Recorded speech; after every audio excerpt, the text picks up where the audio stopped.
Video শুরুর আগেই জানাতে চাই আজকের বইটি পুরোপুরিভাবে প্রাপ্তবয়স্কদের জন্য, তো জেনে শুনে আগে এগোবেন। যদি এফস্টিন ফাইল ভুলে গিয়ে থাকো তাহলে এই বইটি তোমাদেরকে আবার সেই জগতে ফিরিয়ে নিয়ে যাবে।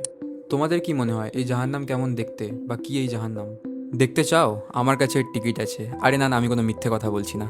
এই যে আমি কথা বলছি জাহান্নামের কিস্সা এই বইটির, যেখানে প্রবেশ করলে তোমরা জানতে পারবে যে তোমার আমার পাশেই থাকা কত মানুষ পৈশাচিক হয়ে উঠেছে, তাদের মনুষ্যত্ব কতটা নিচে নামতে পারে তা এই বইটি পড়লে তোমরা জানতে পারবে। অ্যান্ড বিলিভ মি, এরকম বই বাংলায় আগে একটাও পড়োনি। এফবিআই এর সাইবার্স ডিভিশনের অফিসাররা ডার্ক ওয়েবের গভীরে লুকিয়ে থাকা একটি ভয়ঙ্কর সাইডের হদিশ পায়, যেখানে লাইভ স্ট্রিমে দেখানো হয় সদ্যজাত 2-3 বছর শিশুদের ওপর নির্যাতন, ইনফ্যান্ট অ্যাবিউজ, লাইভে খুন করা।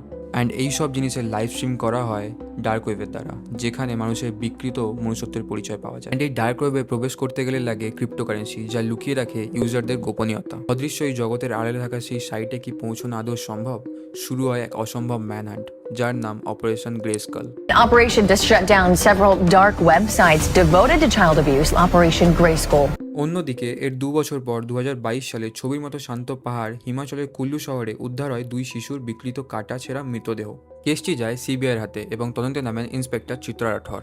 শেষ পর্যন্ত কি হলো? পারবে কি ইন্সপেক্টর চিত্রা এই ডার্ক ওয়েবের পর্দা ফাঁস করতে?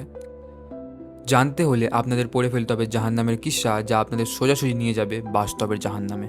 বইটি লিখেছেন কৌশিক দাস। বইটি আসছে বুকলুক পাবলিকেশন থেকে, অ্যান্ড বইটির মুদ্রিত মূল্য 450 টাকা।